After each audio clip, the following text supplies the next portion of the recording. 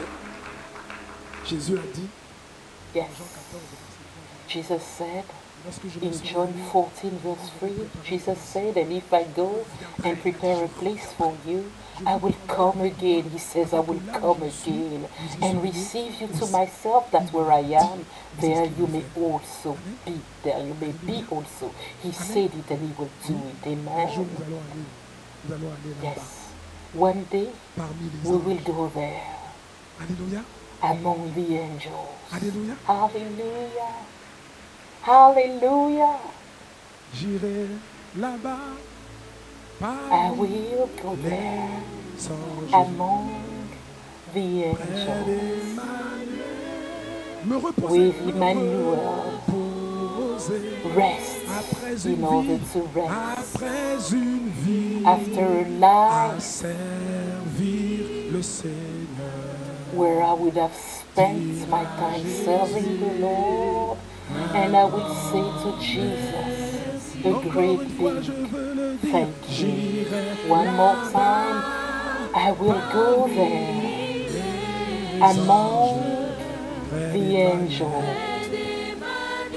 close to Emmanuel, to find my rest. après une vie, After a life à I would have servir spent le Seigneur. serving Him, Dira serving the Jésus, Lord, and I would say to Jesus, a great big thank vous voyez tout you. ce qu'on a dit.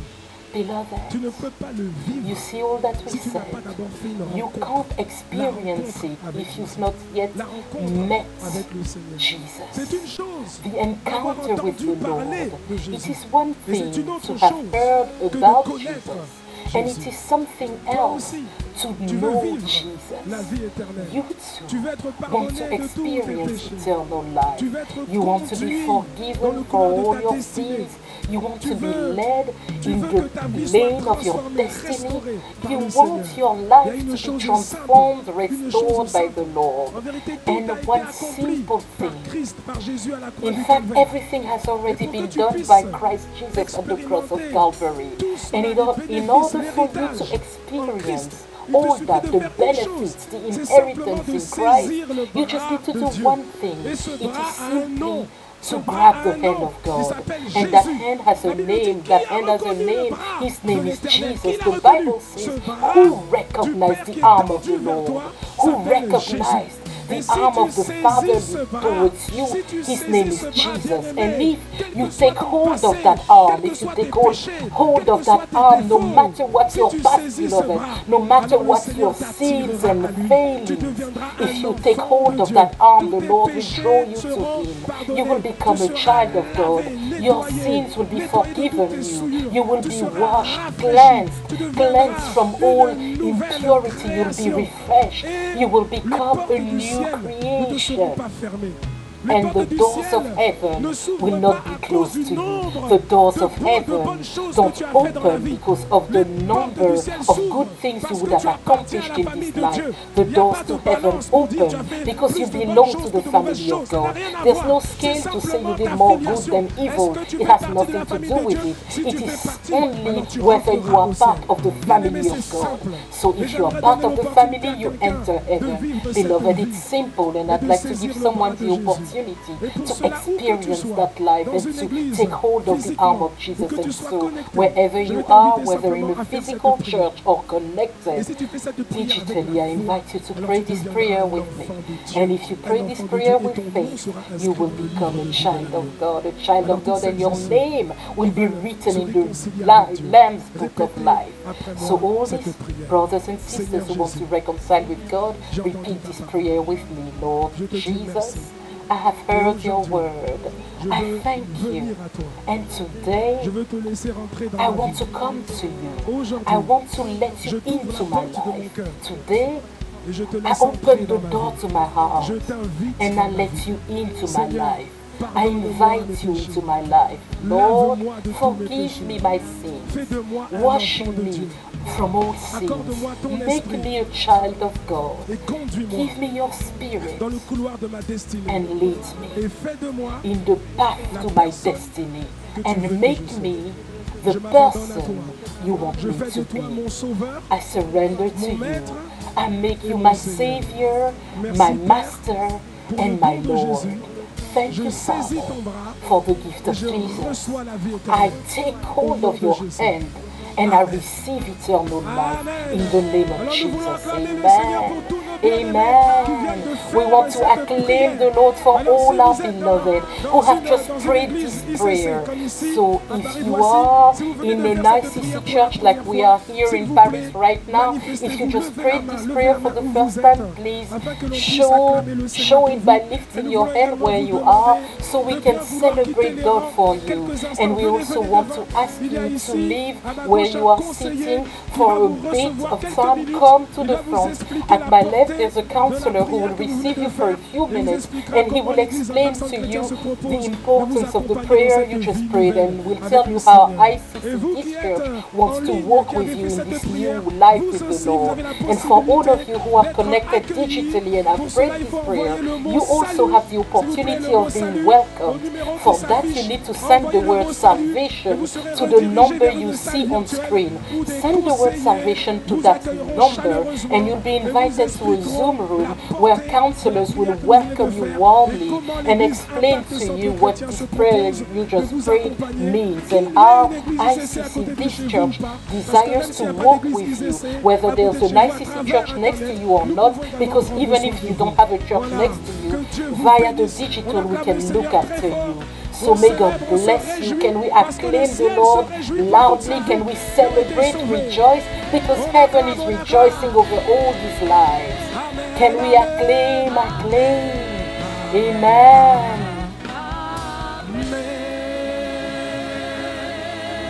Alléluia. Que quelqu'un dise gloire à Dieu. Can someone say glory be to God?